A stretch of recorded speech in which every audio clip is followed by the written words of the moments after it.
You're listening to theoutdoorstation.co.uk.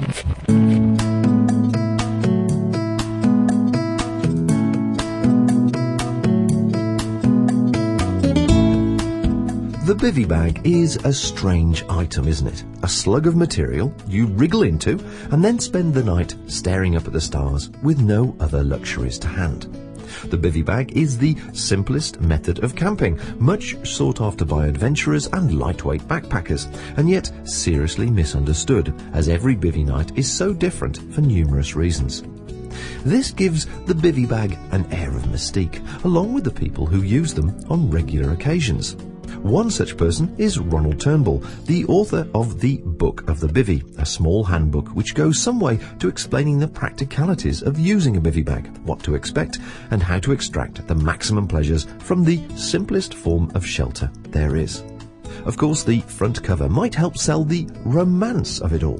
A picture of Ronald, fully clothed, lying in a green bag, clinging onto the side of a rocky outcrop, surrounded by basic provisions, basking in the early morning sunshine.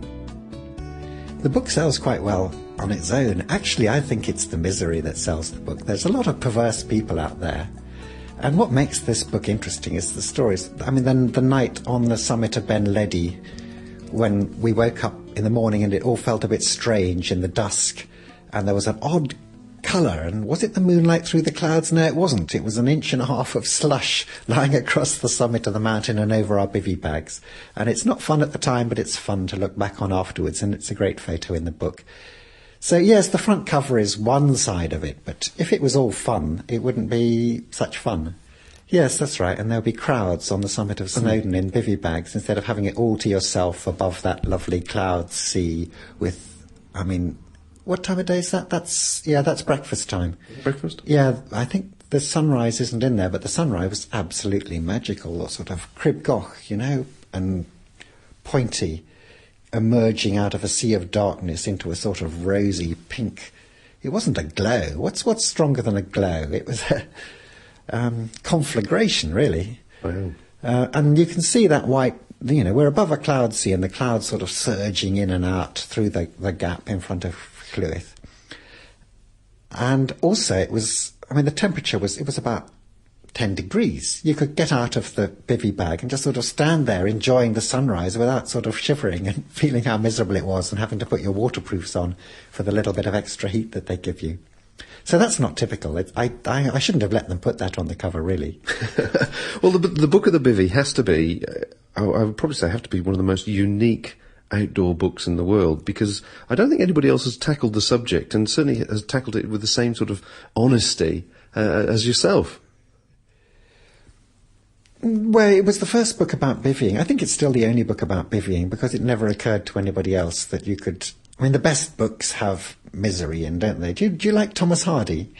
Actually, I don't like Thomas Hardy, because Thomas Hardy, the book starts, he's sort of bumbling along, and then it gets miserable, and then it gets more miserable, and then it gets more miserable than that. And bivvying's not like that, because when it's nasty, it is nasty, but when it's nice, like on that night on Snowdon on the cover, it's absolutely magical. It's far better than anything you can get in a tent. But you do have to have the different attitude. You have to have the attitude that you're going to have more fun when you're having fun, and you're going to have a lot less fun when you're not having fun. You have to be prepared to, you know, you have to be a bit wild in your temperament and be prepared to suffer as well as having fun. Yes, accept things the way they arrive. Well, I mean, we're very much in the age at the moment that lightweight outdoor activities and lightweight backpacking in particular is very much the topic of the moment, and there can't be any other way of going lightweight really than actually using a bivvy bag and having those sort of experiences. But the book's is very good. It takes you from your early days of bivvying, which I believe was with a fertiliser sack. Yes, well, it wasn't bivvying in those days. It was just... surviving? It was not having any money and not liking to carry stuff. I mean, yeah, we're talking the late 60s, I suppose. If you wanted to camp out in the wilds, you had a tent which weighed 13 pounds and had, you know, massive timber poles and 106 pegs. How many pegs? No, it had about 20 pegs, and they were real pegs. But you had to have a big mallet to knock them in. You know, you could use them for opening your tins with, and you had the tins as well. So you were carrying a lot of stuff. Or else you just couldn't be bothered with that, and you got a plastic survival bag, and just went with a sleeping bag. So, yeah, there's a bit about that, but it's very cheap, and it's not actually... It's fun if the weather's nice. You don't actually get into the plastic bag. You put your sleeping bag on top of it, because when you get in, the condensation immediately starts, and you wake up in a pint of water, because that's how much water comes off you in the night. And in fact, working onwards from there, the whole art of bivvying is what to do about that pint of water in the night. And that's actually why I had to write a whole book. You know, I could have just done a 2-page article listing all the bivvy bags available and said, here they are. Buy a cheap one or an expensive one according to your temperament and choose the colour you like. But there's this issue of what to do about the pint of water. It takes 100 pages to deal with it. And it does deal with it very well, because that's from my own experience, that is the thing which is the most confusing aspect of bivvying. Whether you use any of the modern day bivvy bags, be they Gore-Tex or Event or whatever, is the knowledge of how and when you bed down, the knowledge that you'll wake up and you'll still be comfortable, as opposed to, as you say, damp inside the bivvy bag. It all depends on the temperature, the ambient temperature, the pressures going on, and obviously the breeze and the location. Yeah, it's like the difference between using a compass and using a GPS. A compass is very satisfying to use, but you have to be clever, and if you use it badly, you're going to end up in trouble. And that's satisfying, of course, when you do it right. And also it's pleasingly simple, and you feel that you're in charge, not the equipment. And it's the same with the bivvy bag. You have to be clever. But the other thing is, you said it all depends whether you end up comfortable. But there is also this whole spectrum of how comfortable do you want to be as against how romantic do you want to be. Suppose you're going to sleep out in the Lake District somewhere. And let's say it's not like it is at the moment when it's horrible, but let's say it's April. And it's going to be cool but clear, and you can sleep out on the top, not the top of Helvellyn because it's stony up there, but Sheffield Pike, yeah, that's nice.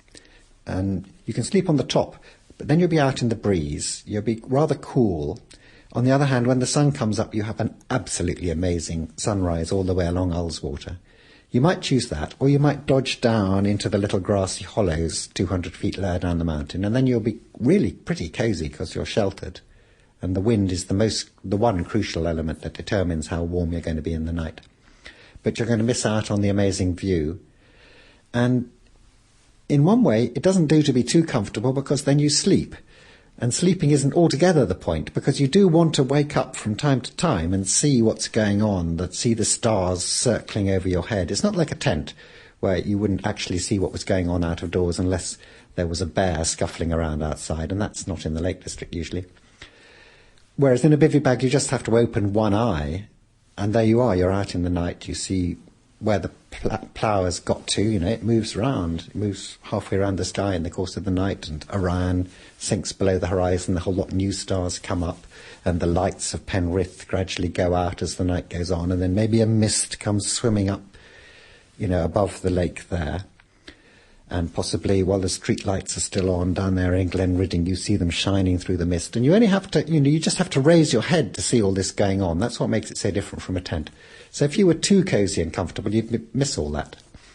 I love the line that you use in the book and some of the other books, and it was actually the thing that inspired me to get out and start bivvying in the first place. Was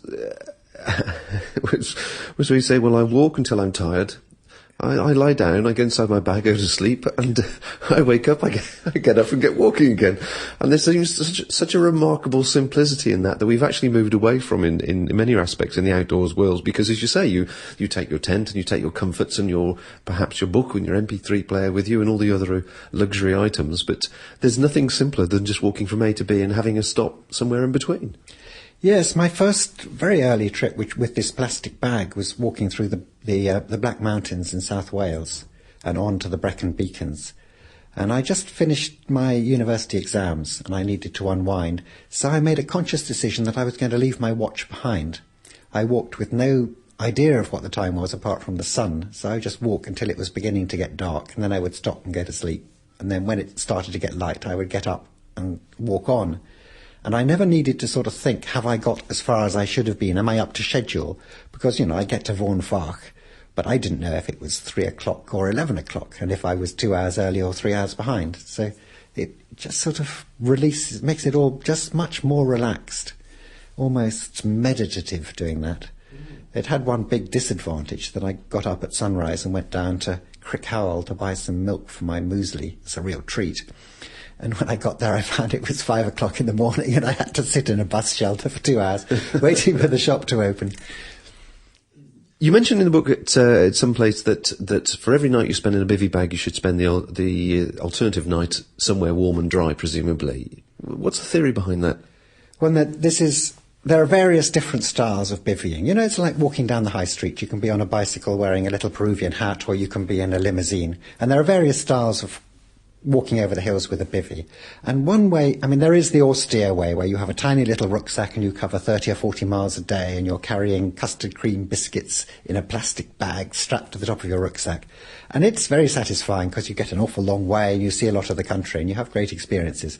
But on the other hand, you can, in the Lake District in particular, it is very nice to walk to a good pub, have a really nice hot meal, which warms you up for the night ahead, go up onto the summit in your bivvy bag, spend the night on the summit, start walking at 5 o'clock in the morning, and because you're at the top when you start, you're not going to be any other walkers until about noon. You're going to have 7 hours of solitary walking in high summer in the Lake District at the best time of the day.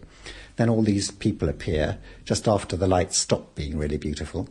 Just as the light's starting to be really beautiful again, they clear off. And then maybe you walk down to another pub or to a youth hostel and spend the alternate night in the youth hostel. And if you have got any dampness building up in your sleeping bag, you can get rid of it in the youth hostel. So, I mean, that's, in a way, it's too enjoyable. True bivvying should be a little bit more austere than that. But it's a great way to travel across country and have fun in the Lake District. Well, as I say, you certainly lead the way in many respects regarding this, the lightweight ethos, because as you've just explained, you say eat local food, so you don't have to carry any food with you. I think custard creams and pork pies seem to be the ultimate of can be found in your rucksack at any time. But the rest of the time you're up walking when everybody else is down eating and sleeping, and you're down eating when everybody else is up walking. Yeah, that's right. I did a fantastic trip over Skiddaw once. I hit the Lake District at 4 o'clock in the afternoon. I sort of pulled into the car park, and for the first hour I was going up past people coming down, then I didn't see anybody at all. I walked until it got dark, about 11 o'clock, bivvied out on the summit of Skiddaw. It thunderstormed in the night, just to add to the fun. I got up when it got light, and soaking wet. Well, I was soaking wet by the time I got down anyway, because it was really pouring with rain. Came down Skiddaw, got back to my car about 11 o'clock, just as the last people were leaving the car park heading uphill. And so I'd had, one day of walking, divided over 2 days, in complete solitude. And Skiddaw's a great place to bivvy, because you get that wonderful view, and Keswick with the lights shining through the mist. Now, I'm sure people are listening to this and being tempted by the romance of it all and the excitement of it all. But the most practical question that I know people would be thinking would be, okay, so you're out walking on the hills, wherever it may be. The weather perhaps is inclement, and how do you get out of your inclement clothes or whatever into your sleeping bag inside a bivvy bag? What's your practical routine for doing this? Right, you want a sock-by-sock account, do you? Well, I think not as detailed as sock by sock, but certainly that's the one thing that troubles people the most. If the weather it's raining in any of its forms, how do you sort yourself out of wet gear into a dry sleeping bag, supposedly, and stay dry?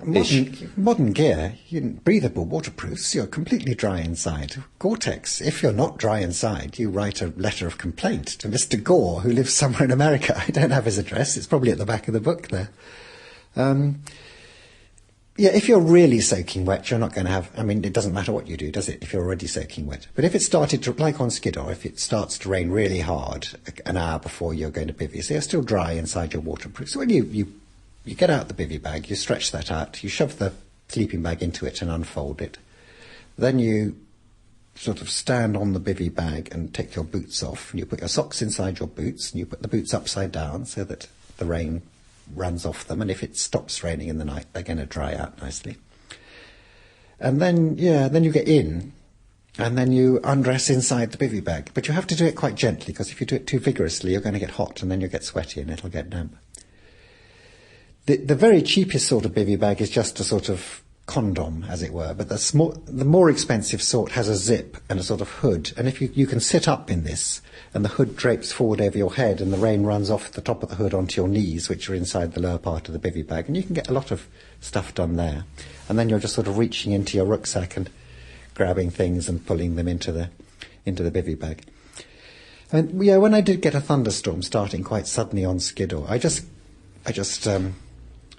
got out of my I got my bottom half into the bivvy bag, into the sleeping bag in the bivvy bag, and then I wriggled out of my waterproofs, and then I got in, and then I zipped it up, and then I unzipped about 4 inches, and kind of was reaching out and groping into my rucksack to get some food, and brought in sort of food, a little piece at a time, into this little hollow, and the rain was bashing down on the outside. A wonderful sound. It's nice on a tent, isn't it? Rain on a tent, but in a bivvy bag, it's only a couple of inches away.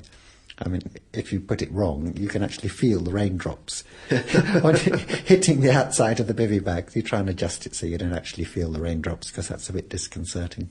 Has anybody ever come across you in this sort of circumstances in your bivvy bag and worried that you're actually in trouble or having a problem, or?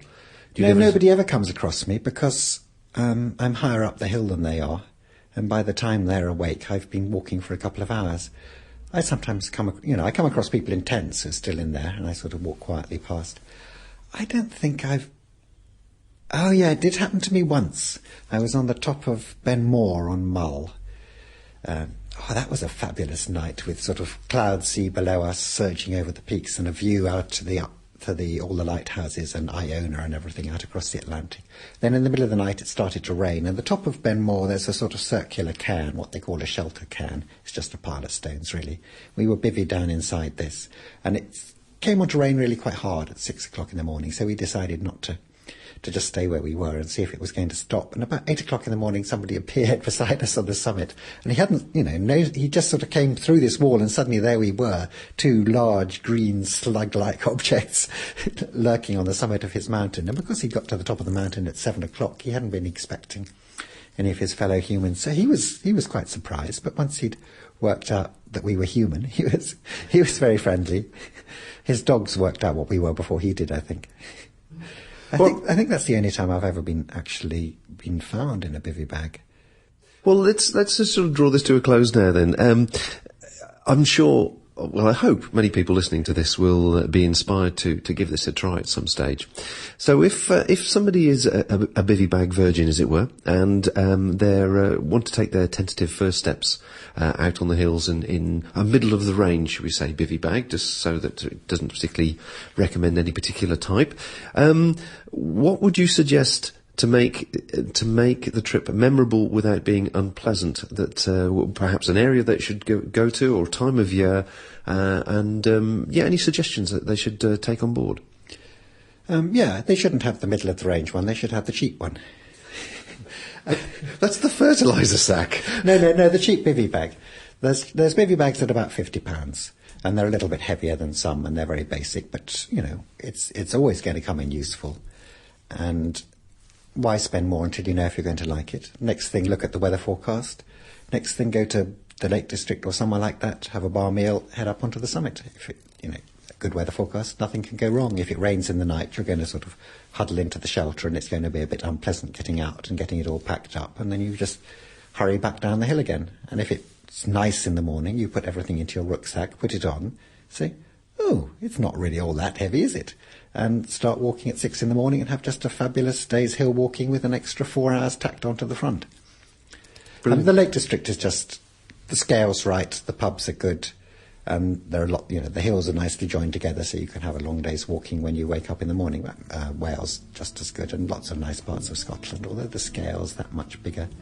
You can't have a bar meal and get onto the summit of a big Scottish mountain, whereas in the smaller ranges you can get onto a beautiful summit in just an hour and a half's walking after supper. Excellent. Well, I thoroughly recommend people should at least cast their eyes through the Book of the Bivvy if they're thinking of making the most of lightweight camping or lightweight backpacking or lightweight trips, because it's full of useful tips and interesting information as well as very amusing anecdotes. And I have to say that it's been a pleasure talking to you, Ronald, and hearing from the man himself exactly just how pleasurable it can be. Yes, and how unpleasurable as well. It's the wonderful two-sidedness of it that makes it so special.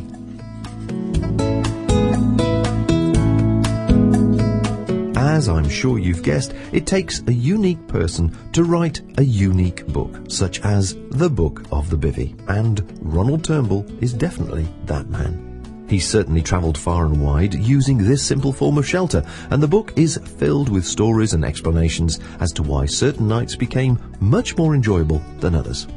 If you're used to traditional camping with all the extras, you'll find you need to be in a certain kind of mood to try bivvying for the first time. Rest assured, this book will supply that mood more than adequately, and very soon you'll be wanting to head up the hills at night time to see if it is as much fun as Ronald suggests. The Book of the Bivvy is of course available direct from Cicerone website and all good outdoor book retailers.